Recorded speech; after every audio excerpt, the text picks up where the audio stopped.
Hare Krishna, Krishna Krishna, Hare Hare, Hare Ram, Ram Ram, Hare Hare, Hare Krishna, Krishna Krishna, Hare Hare, Hare Ram, Ram.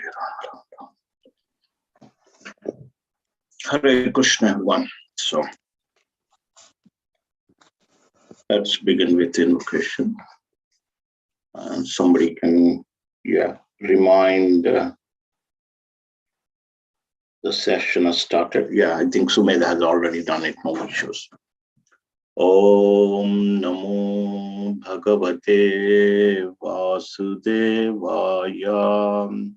Om Namo Bhagavate Vasudevaya. Om Namo Bhagavate Vasudevaya.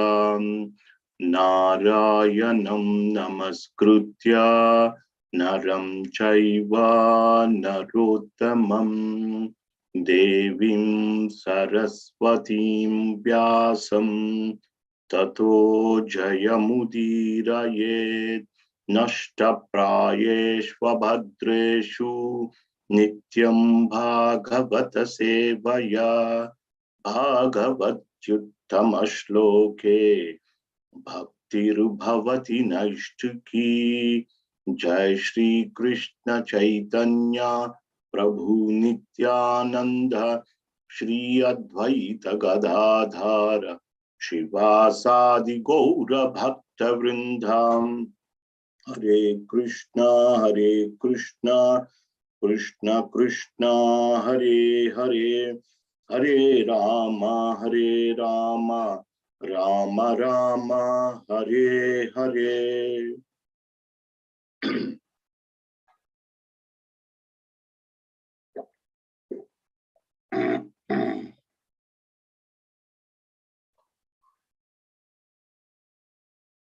Sumedh?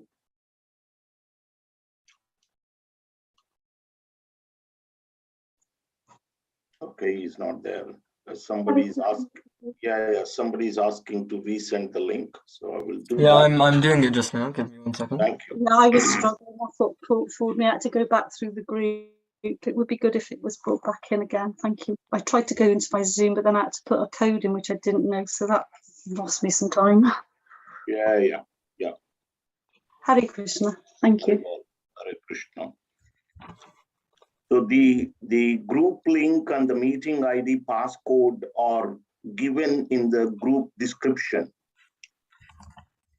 So if you press the group, if you click the group, it will take you there.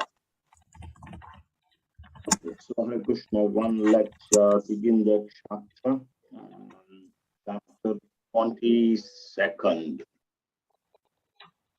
Okay, let me share the screen. Hare Krishna. Oops. Something happening.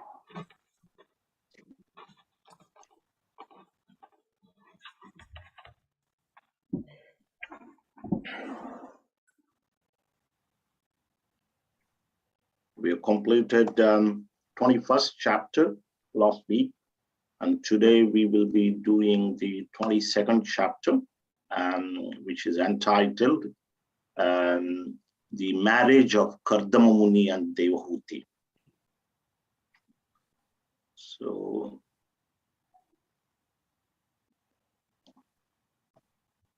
can we ask someone to read first 7 verses? Madhakumar Prabhu? Yes, Prabhu, I'll read. Okay.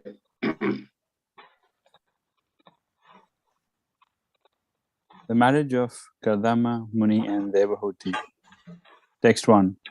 Sri Maitreya said, after describing the greatness of the emperor's manifold qualities and activities, the sage became silent, and the emperor, feeling modesty, addressed him as follows. Text 2. Manu replied, to expand himself in Vedic knowledge, Lord Brahma, the personified Veda, from his face created you, the Brahmanas, who are full of austerity, knowledge, and mystic power, and are averse to sense gratification. Text 3. For the protection of the Brahmanas, the 1,000-legged Supreme Being created us, the Kshatriyas, from his 1,000 arms. Hence the Brahmanas are said to be his heart, and the Kshatriyas his arms. Text 4. That is why the Brahmanas and Kshatriyas protect each other, as well as themselves.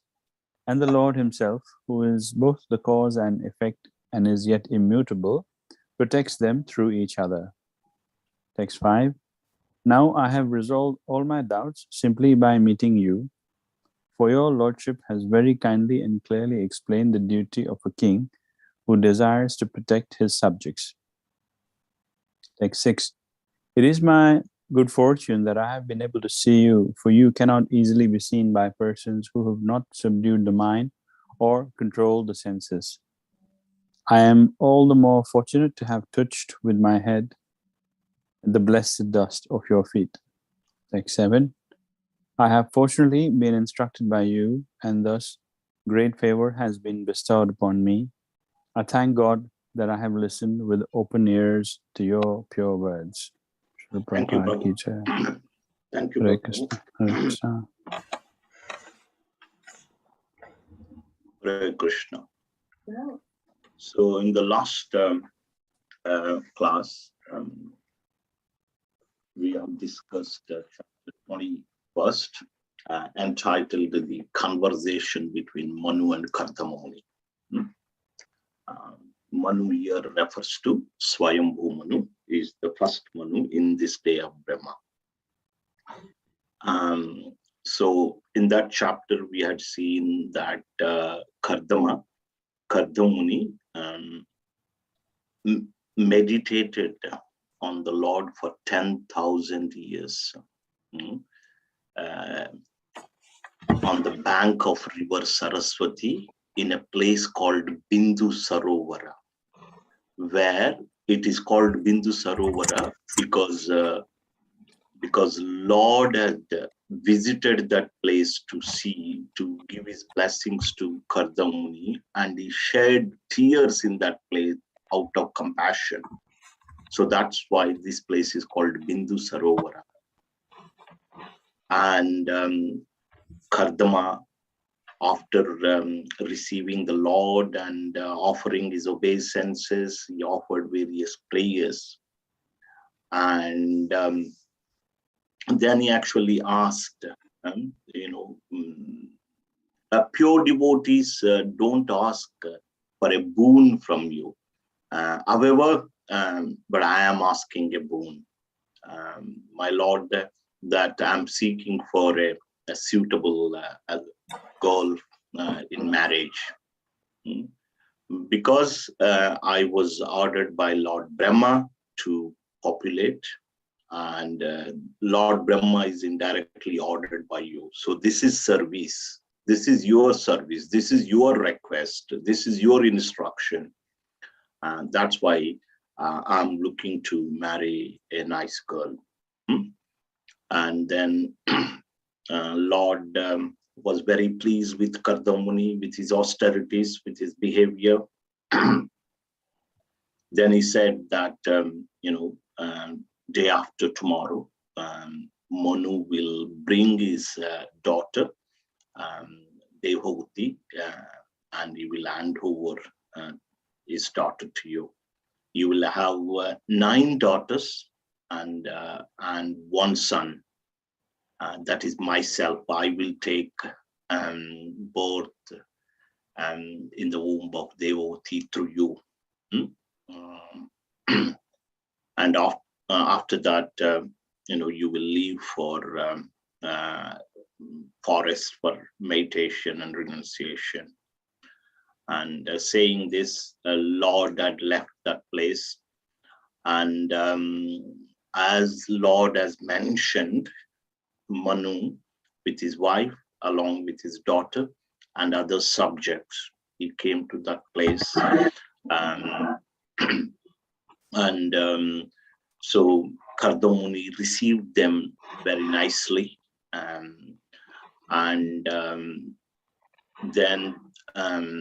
Kardama Muni started glorifying Manu, because if someone comes to your place, it's your good manner, talk to them. So Kardama Muni glorified Manu and asked him, tell me the reason why you come to this place. How can I, help you or assist you? What do you need from me? So these are the questions were put forward by Kardama Muni in the last chapter. And it is a continuation from the previous chapter. As you can see, the first 7 verses, Swayambhu Manu glorifies Kardama Muni. So in the previous chapter, Kardama Muni glorified Manu, but in this chapter, Manu glorifies Kardama. And these verses. So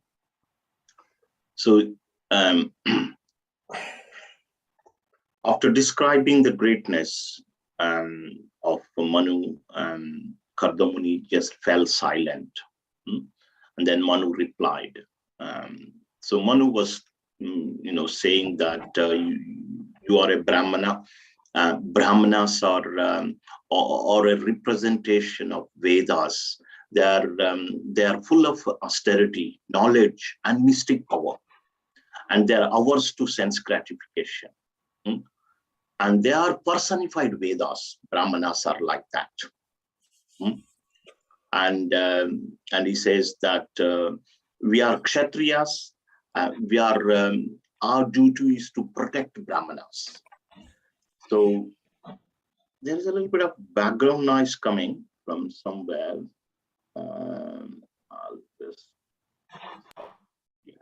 Okay.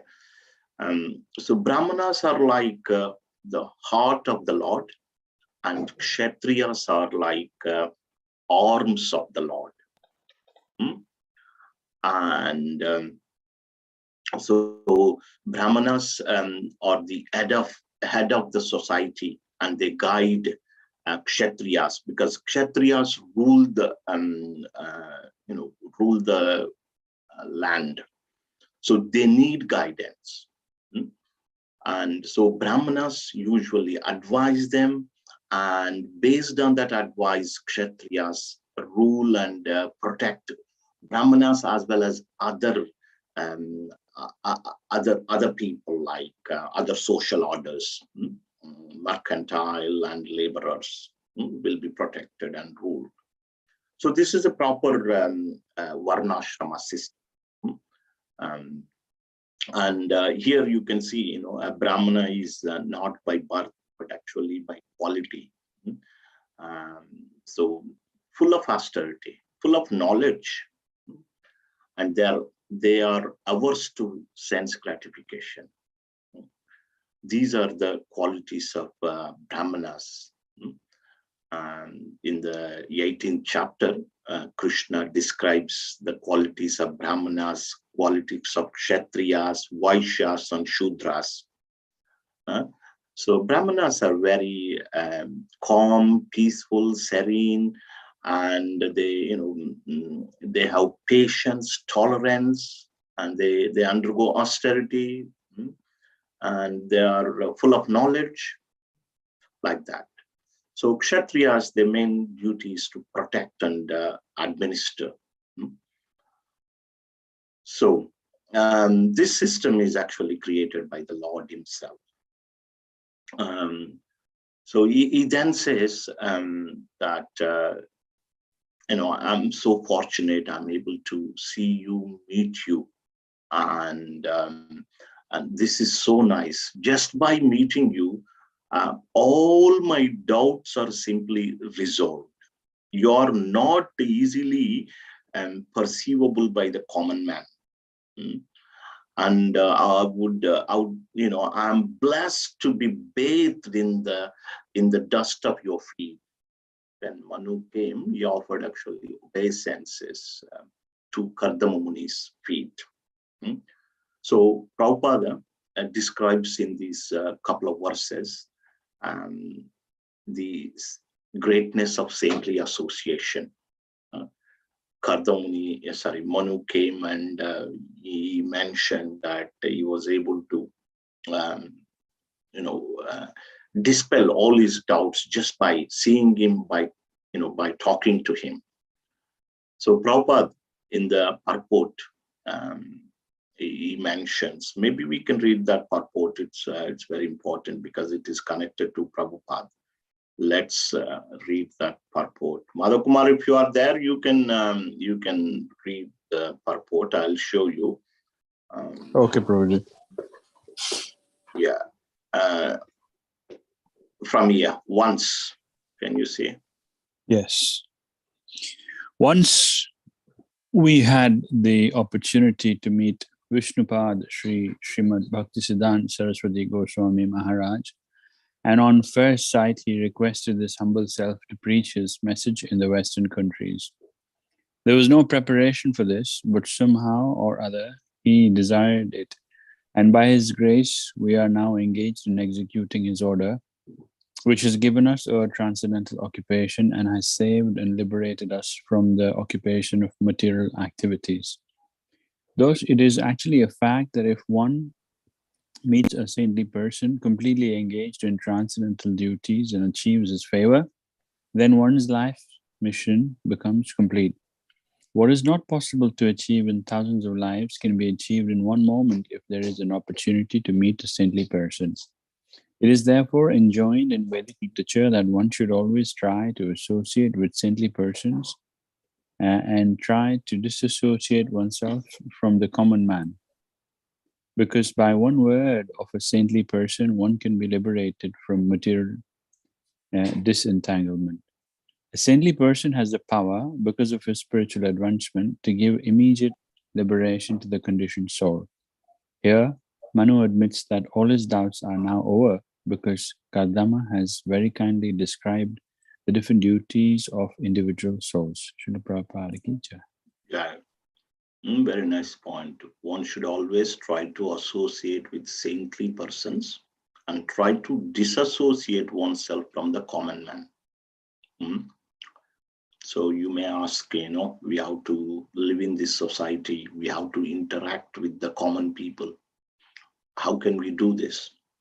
But if we do the first one as much as possible, the second one, although we may associate with the common people, we don't get influenced by them.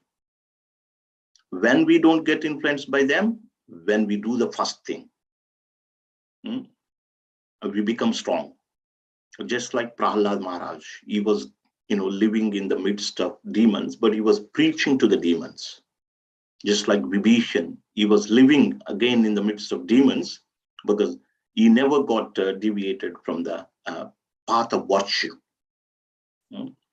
So, and here Prabhupada, mentions that when he met his spiritual master, Bhaktisiddhanta Saraswati, first time, no connection before. Bhaktisiddhanta Saraswati all of a sudden just said that you are a young boy, well educated. Why don't you preach in English to the Western countries? Just said that. Because of that one order, one instruction, they're all getting benefited now. That one simple instruction, that how much powerful a saintly person's words are. So let's move on to the next section. That is from 8 to 14. Madhav Kumar, you can ask other to read. We can just go up the order chronologically. So Anil Singh Prabhu and Radha Mataji, Arvind Prabhu, one after the other. 8 to 14. Anil Prabhu, are you there? Yeah, Hare Krishna Prabhuji. Text 8. O great sage, graciously be pleased to listen to the prayer of my humble self, for my mind is troubled by affection for my daughter. Text 9. My daughter is the sister of Priyavrata and Uttanapada. She is seeking a suitable husband in terms of age, character, and good qualities. Text 10. The moment she heard from the sage Narada of your noble character, learning, beautiful appearance, youth, and other virtues, she fixed her mind upon you. Text 11. Therefore, please accept her, O chief of the Brahmanas, for I offer her with faith, and she is in every respect fit to be your wife and take charge of your household duties. Text 12. To deny an offering that has come of itself is not commendable, even for one absolutely free from all attachment, much less one addicted to sensual pleasure. Text 13. One who rejects an offering that comes of its own accord, but later begs a boon from a miser, thus loses his widespread reputation, and his pride is humbled by the neglectful behavior of others. Text 14. Swayambhu Manu continued, O wise man, I heard that you are prepared to marry. Please accept her hand, which is being offered to you by me, since you have not taken a vow of perpetual celibacy. Thank you, Prabhu.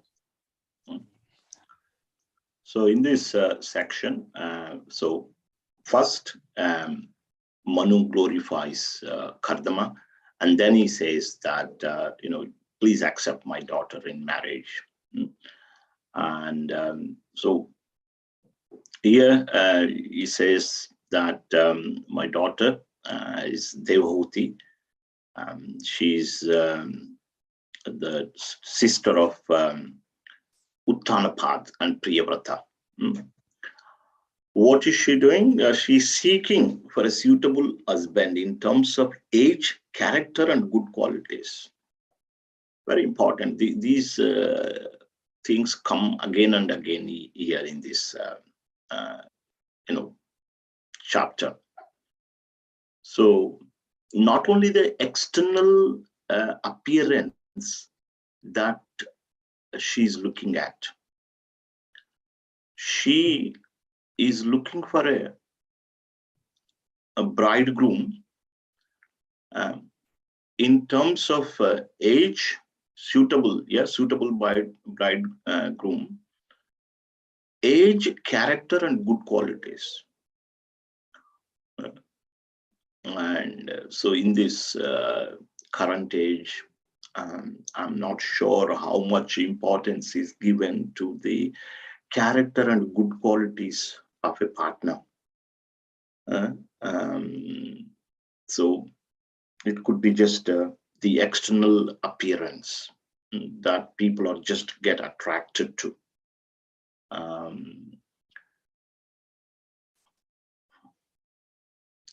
And this was also system like in the olden age that usually parents go and they find a suitable partner. That was the system Prabhupada mentions time and again in these verses.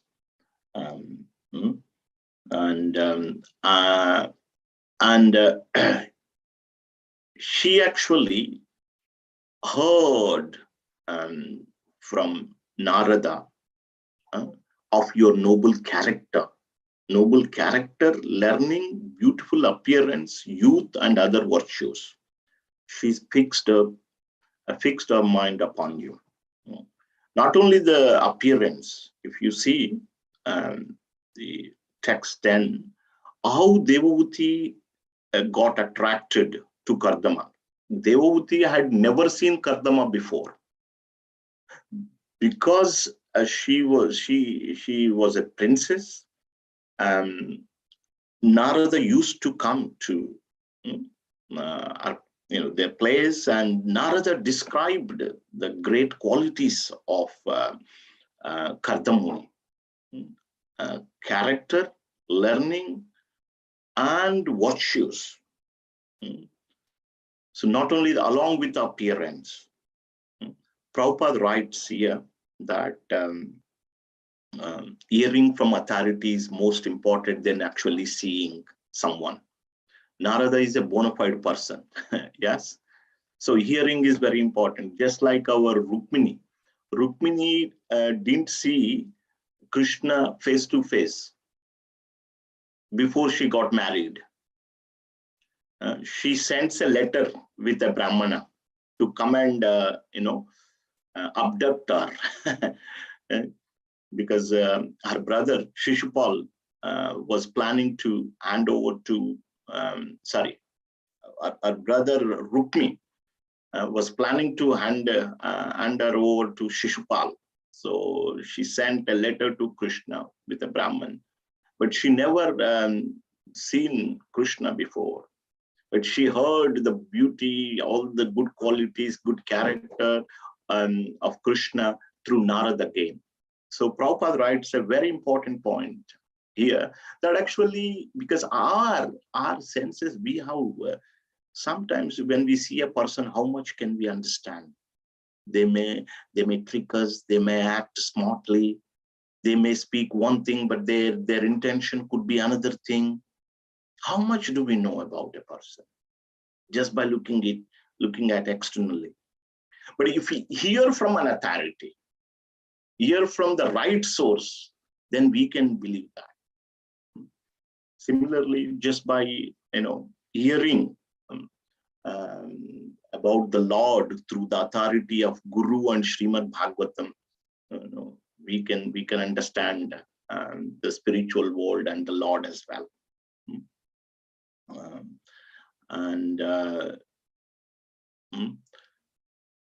So then, so Manu says that in every respect, she's a suitable wife for you, and she will help. She will help in your household duties. So Prabhupada again writes a wonderful point here, that wife and husband is not just for the sense gratification. They, male and female or whatever, they come together, not just for the sense gratification only. But when they come together, they have Krishna in the center. They help each other to progress in their devotion. Prabhupada writes in the purport to text 11, I'm just explaining, that there is Gruhamedi and Gruhastha.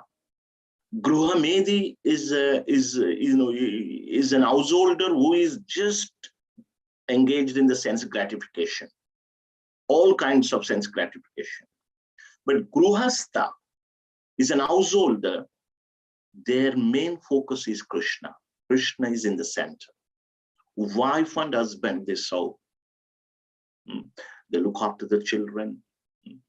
And ultimately, their every endeavor is to please Krishna.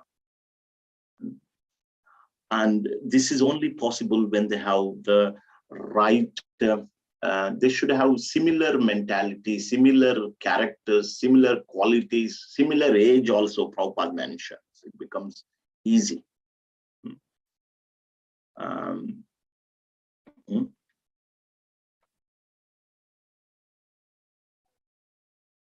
Yeah, and and then he says that Manu says that no, this offer is coming to you on its own accord. Don't reject. And also, Prabhupada mentions in one of the purports, Karto Muni, he was living in the forest on the bank of a river Saraswati. Whereas Mother Devahuti, she was a princess, daughter of the Emperor Manu.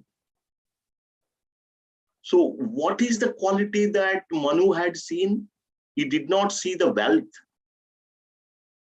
Very wonderful point Prabhupada mentions. Let me bring up, this is a very wonderful point. Let me bring up text 13. Another feature of this incident is that Swayambhu Manu was the emperor, but he went to offer his qualified daughter to a poor Brahmana. Kardo Muni had no worldly possessions. He was a hermit living in the forest, but he was advanced in culture. Therefore, in offering one's daughter to a person, the culture and quality are counted as prominent. Wow. There you go. Therefore, in offering one's daughter, or like at the same time, your daughter or son also, the culture and quality are counted as prominent, not wealth or any other material consideration. There you go. Very wonderful point. Agree? If the character is there, they stay together. Everything else goes smoothly. So these days we see, very fragile relationships. For a little things also, they just want to get separated. Even if a little disagreement comes, they can't tolerate. But virtue means having the tolerance, having that patience. That is virtue. So let's move on. And Manu offers his daughter, and then now let's listen in what Kardamuni says. Text 15 to 20, please. Madhav Kumar Prabhu, you can ask someone to read. Did you say someone else? Yeah, just next on the list alphabetically. Anuradha Mataji. Krishna Prabhuji. Text 15. The great sage replied, "Certainly I have a desire to marry, and your daughter has not yet married or given her word to anyone. Therefore, our marriage according to the Vedic system can take place." Text 16. Let your daughter's desire for marriage, which is recognized in the Vedic scriptures, be fulfilled. Who would not accept her hand? She is so beautiful that by her bodily luster alone, she excels the beauty of her ornaments. Text 17. I have heard that Vishwavasu, the great Gandharva, his mind stupefied with infatuation, fell from his aeroplane after seeing your daughter playing with a ball on the roof of the palace. For she was indeed beautiful, with her tinkling ankle bells and her eyes moving to and fro. Text 18. What wise man would not welcome her, the very ornament of womanhood, the beloved daughter of Swambhu Manu and sister of Uttanapad? Those who have not worshipped the gracious feet of the goddess of fortune cannot even perceive her, yet she has come of her own accord to see my hand. And to scroll up a little bit, Prabhuji. Text 19. Therefore, I shall accept this chaste girl as my wife on the condition that after she bears semen from my body, I shall accept the life of devotional service accepted by the most perfect human beings. That process was described by Lord Vishnu. It is free from envy. Text 20. The highest authority for me is the unlimited Supreme Personality of Godhead, from whom this wonderful creation emanates and in whom its sustenance and dissolution rest. He is the origin of all Prajapatis, the personalities meant to produce living entities in this world. Text 21. That's it. Okay. Text one. Yeah. Krishna Prabhuji. Thank you. So now Kardama's turn after Manu had spoken. So Kardamuni started saying that, yes, I have a desire to marry, and your daughter has not given word to anyone, and our marriage can take place according to the Vedic system. And then he says, the beauty of how beautiful she's looking like. Usually we wear ornaments to beautify us, but the Devahuti beauty was such that she was beautifying the ornaments. Ornaments used to look beautiful when they were worn. So she was the ornament of the ornaments. And Kardamuni described a little incident. So that Manu had a big palace on the rooftop. When Devahuti was playing with a ball in an airplane, Gandharva, Vishwavasu, he was traveling. And he saw the beauty of Devahuti, and he also heard the tinkling sound, ankle bell sound. I don't know how soundless, noiseless that airplane must be. Just imagine to hear the ankle bell sound. When I was reading, I was thinking about it. So he saw the beauty and actually fell down from the airplane. That's how beautiful she is.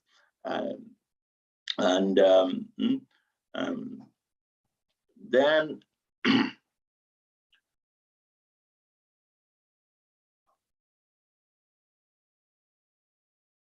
so then he says that there is a condition that I shall accept this chaste girl as my wife on the condition that after having children, I will accept the life of devotional service.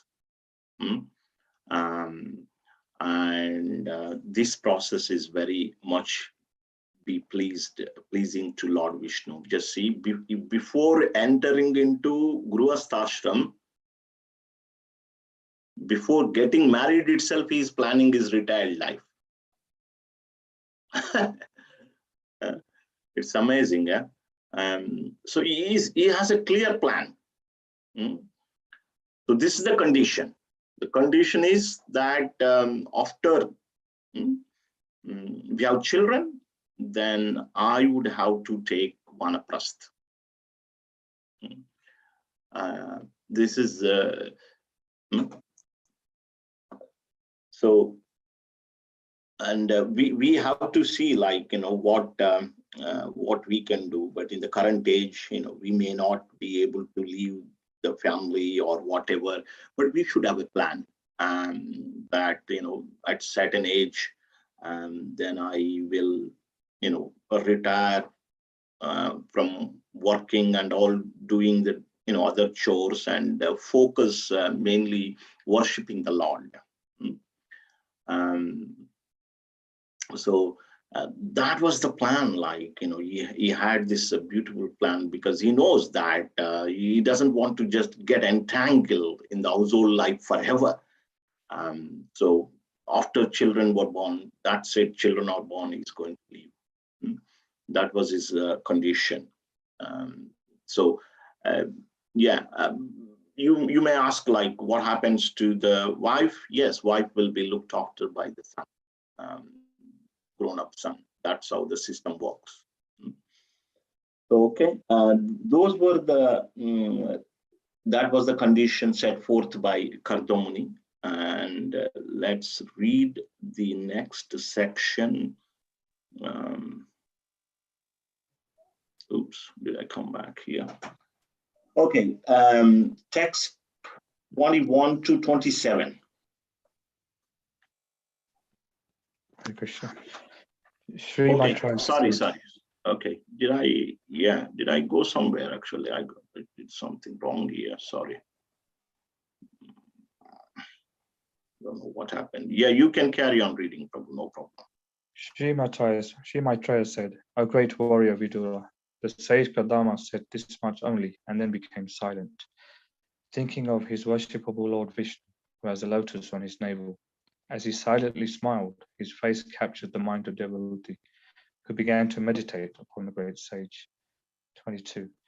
After having unmistakably known the decision of the queen, as well as that of Devahuti, the emperor most gladly gave his daughter to the sage, whose host of virtues was equaled by hers. 23. Empress Shatarupa lovingly gave most valuable presents suitable for the occasion, such as jewelry, clothes, and household articles, in dowry to the bride and groom. 24. Thus relieved of his responsibility by handing over his daughter to a suitable man, Swayambhuva Manu, his mind agitated by feelings of separation, He embraced his affectionate daughter with both his arms. 25. The emperor was unable to bear the separation of his daughter. Therefore, tears poured from his eyes again and again, drenching his daughter's head as he cried, "My dear mother, my dear daughter." 26 to 27. After asking and obtaining the great sage's permission to leave, the monarch mounted his chariot with his wife and started for his capital, followed by his retinue. Along the way, he saw the prosperity of the tranquil seers, beautiful hermitages on both the charming banks of the Saraswati, the river so agreeable to saintly persons.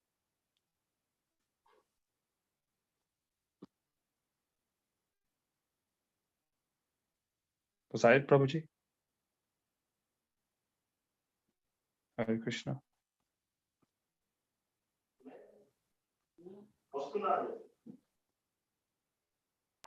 Very well. My dad said he'll be coming in a minute. Just had to leave for a second.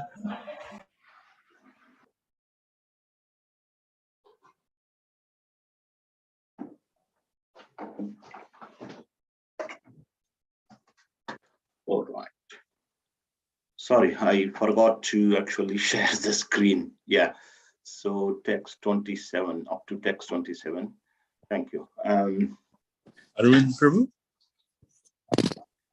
Yes, Prabhu. You okay to read? You read, isn't it? Yeah. I've already read. Sorry. Oh, you have already? Okay, sorry. Yeah.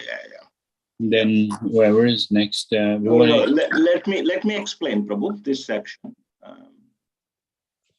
Yeah. So, this marriage, happened according to the Vedic custom, and emperor gave this dowry system was present in those days, and Prabhupada writes that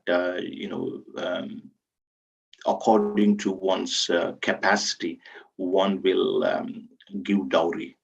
If a poor man, if there was a poor man, then he would give just little thing, patram pushpam, like that, little thing. But if it, a rich man would offer dowry to his daughter, that system was present, that is natural.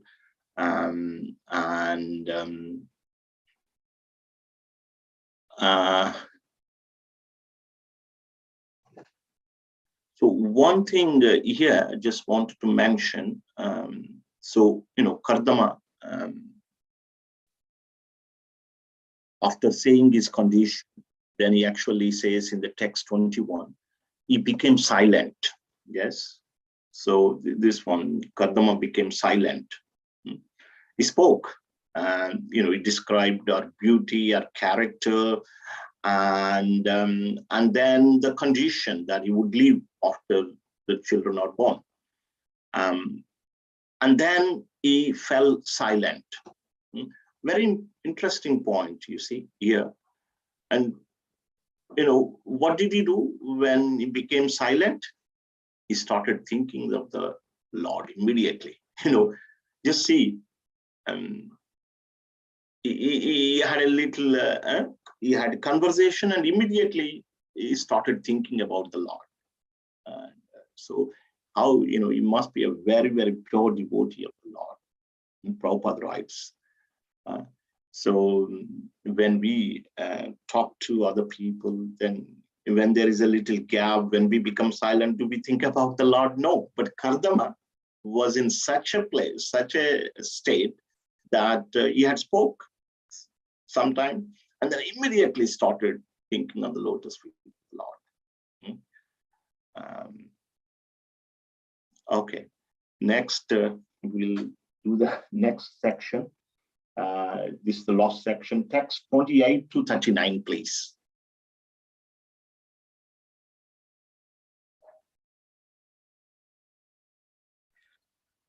Bhuvaneshwari Mataji can read now. Thank you, Prabhuji. Hare Krishna. Hare Krishna. Text 28.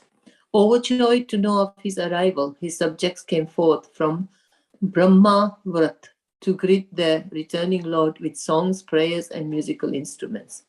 Text 29 to 30. The city of Bahismati, rich in all kinds of wealth, was so called because Lord Vishnu's hair dropped there from his body when he manifested himself as Lord Bo. As he shook his body, this very hair fell and turned into blades of evergreen kusa grass and kasa, another kind of grass used for mats, by means of which the sages worshipped Lord Vishnu after defeating the demons who had interfered with the performance of their sacrifices. Text 31. Manu spread a seat of kushas and kasas and worshipped the Lord, the personality of Godhead, by whose grace he had obtained the rule of the terrestrial globe. Text 32. Having entered the city of Barhismati, in which he had previously lived, Manu entered his palace, which was filled with an atmosphere that eradicated the three miseries of material existence. Text 33. Emperor Swambhu Manu enjoyed life with his wife and subjects and fulfilled his desires without being disturbed by unwanted principles contrary to the process of religion. Celestial musicians and their wives sang in chorus about the pure reputation of the emperor, and early in the morning every day he used to listen to the pastimes of the Supreme Personality of Godhead with a loving heart. Text 34. Thus Swambhu Manu was a saintly king. Although absorbed in material happiness, he was not dragged to the lowest grade of life, for he always enjoyed his material happiness in a Krishna-conscious atmosphere. Text 35. Consequently, although his duration of life gradually came to an end, his long life consisting of an Manvantara era was not spent in vain, since he ever engaged in hearing, contemplating, writing down, and chanting the pastimes of the Lord. Text 36. He passed his time, which lasted 71 cycles of the 4 ages. 71 times 4,320,000, no, 4 billion, 4 million, 4 million, correct. 4,320,000 years, always thinking of Vasudev and always engaged in matters regarding Vasudev. Thus, he transcendented the 3 destinations. Text 37. Therefore, O Vidura, how can persons completely under the shelter of Lord Krishna in devotional service be put into miseries pertaining to the body, the mind, nature, and other men and living creatures? Text 38. In reply to questions asked by certain sages, he, Swayambhu Manu, out of compassion for all living entities, taught the diverse sacred duties of man in general and the different varnas and ashramas. Text 39. I have spoken to you of the wonderful character of Swayambhu Manu, the original king, whose reputation is worthy of description. Please hear as I speak of the flourishing of his daughter, Devhuti. Thank you. So, after he handed his daughter, Devhuti, to Kardama, as we mentioned that there was some articles, ornaments, some dowry was handed over. And then the father felt deep agony because, daughter is very dear to the father. So he addressed actually mother. So usually, your children or grandchildren, you say, in India, we say mommy, daddy, like that. So that system is there. He called his daughter Amba, oh my mother, oh my mother, oh my daughter. Out of love, we say mommy, my mommy, like that. So then he left to his capital, which is located in a place called Brahmavarta, and the capital city name was mentioned, Bharishmati. Bharishmati is a very holy place because when Lord Varahadeva had appeared, when he shook his body, hairs from his body fell in this capital, and these hairs have grown into kusha grass. There's a particular grass, kusha and kasha. So this is a holy place. And how long Manu lives for? 71 times 4,320,000 years. 71 cycles of 4 yugas. That's how long he lives. And what was he doing? Yeah, was he just passing time in front of the television or in front of the news channel, chit-chatting with others all the time? Okay, I have this long life.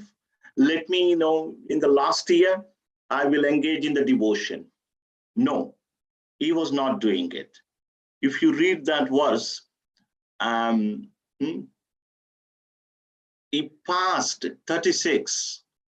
Yes, he passed his time, which lasted 71 cycles of 4 yugas, always thinking of Vasudeva and always engaged in the matters regarding Vasudeva.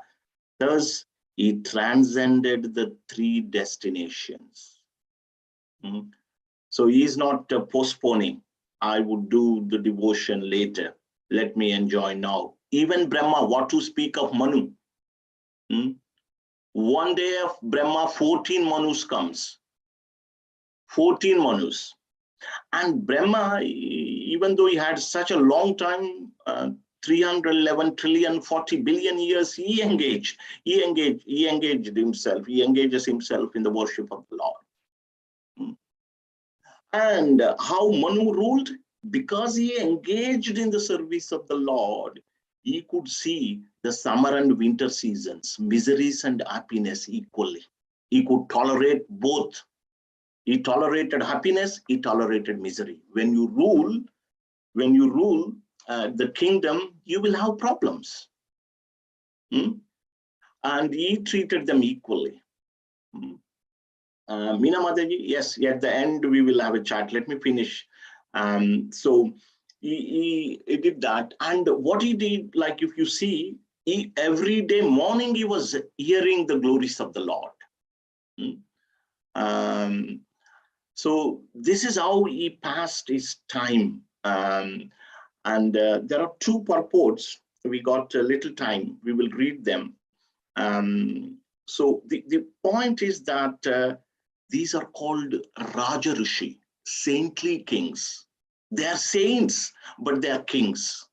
They administer, they rule with such a consciousness, just like our Dhruva Maharaj, just like our Ambrish Maharaj, just like our Yudhishthir Maharaj. So these are the two important points they have. One is their responsibility. They do their responsibility very meticulously. And at the end of the responsibility, they have also detachment. So they don't think, because I'm going to detach, let me just not to take proper responsibility. Yes? No, they do their job meticulously. And the another point, because I'm doing my duty, let me attach. No, they are not attached. So that's how they do. They do their job very meticulously, and at the same time, they're detached from the society. They're always thinking of the Lord. But actually, one point that is important is, by worshiping the Lord, we develop these qualities. We will be able to we will be able to do the job properly. But we don't have time. Let me say a couple of things that. This is an ideal Manav.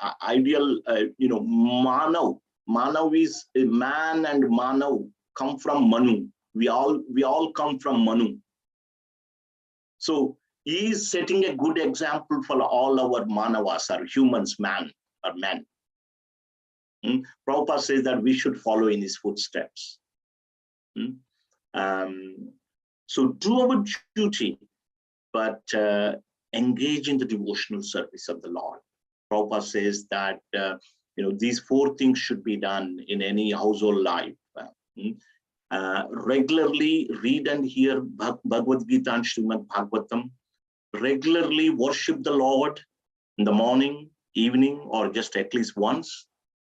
And eat only food that is offered to the Lord, prasad, and then chant Hare Krishna, Krishna Krishna, Hare Hare, Hare Rama, Rama Rama, Hare Hare.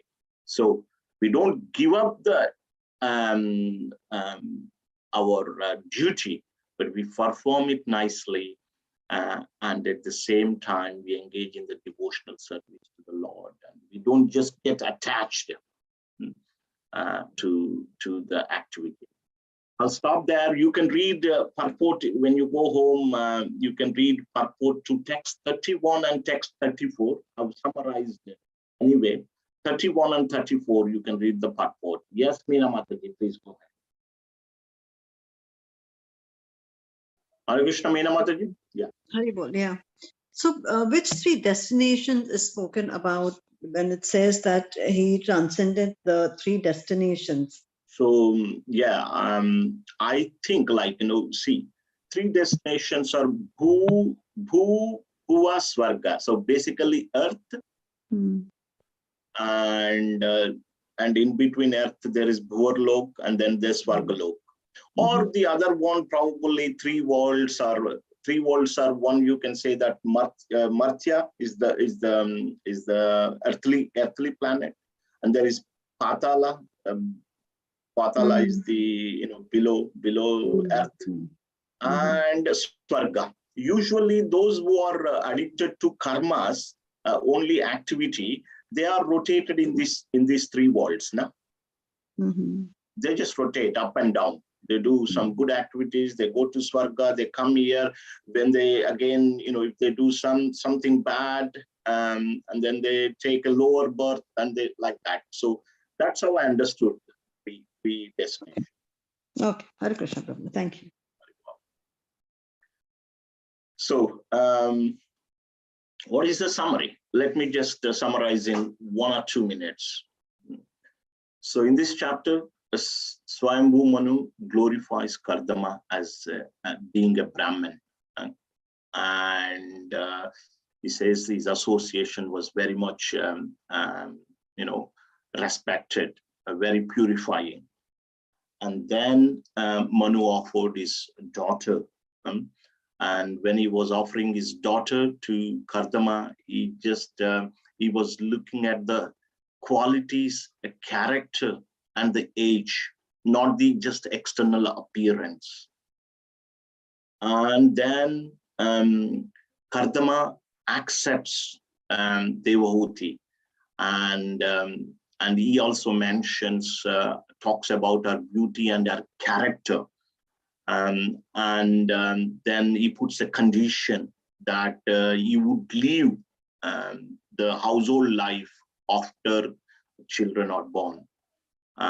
So that's how he planned his retirement before he actually got into the household life. Then the marriage takes place, and the dowry was handed over.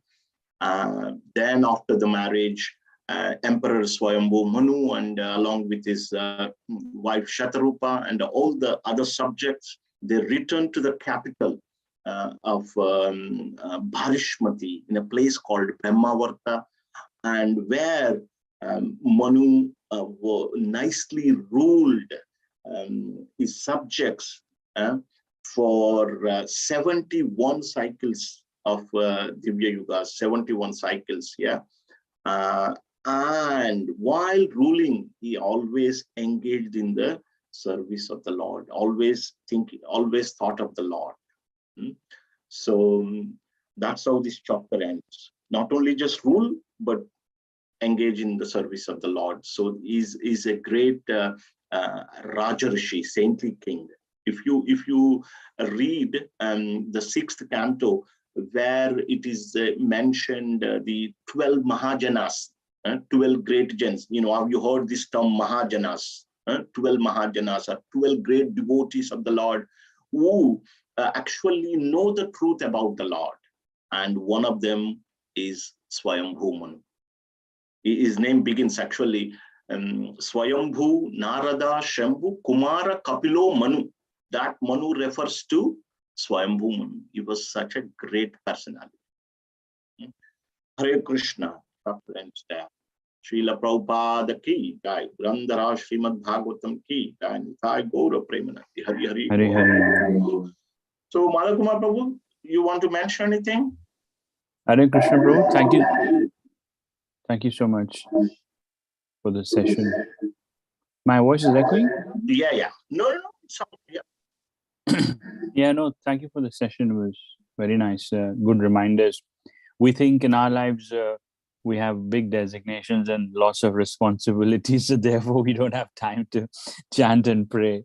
And Lord Brahma and Swayambhu Manu are such elevated beings. And by their own example, I think we should take some lessons and make sure that we have a discipline in our life while we go about doing our daily routine.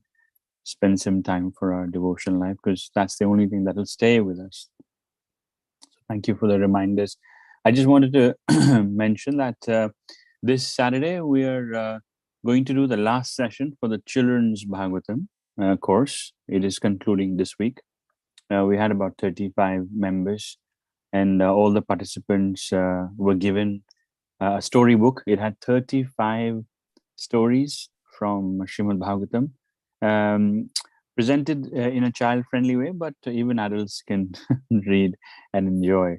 So if you want to have a copy of that book, we still have, I think, 10 copies left. We're happy to let you have one. It's called Bhagavatam Tales, Part 1, 35 wonderful stories of devotees with lessons to take away. So the last session for Children's Bhagavatam is this weekend. Hare Krishna. Hare Krishna. Hare Krishna, Prabhu. See you later. See you next week then. Madhakumar Prabhu, we'll catch up. I'll give a ring and then we'll catch up. Okay, Thank you, I'll Prabhuji. wait for Thank you. you. Hare Thank you. Krishna. Hare Krishna. Hare Krishna. Hare Krishna. Hare Hare Bol. Krishna. Thank you, Prabhuji. Hare Krishna. Hare Krishna. Thank you. Hare Bol. Hare Bol.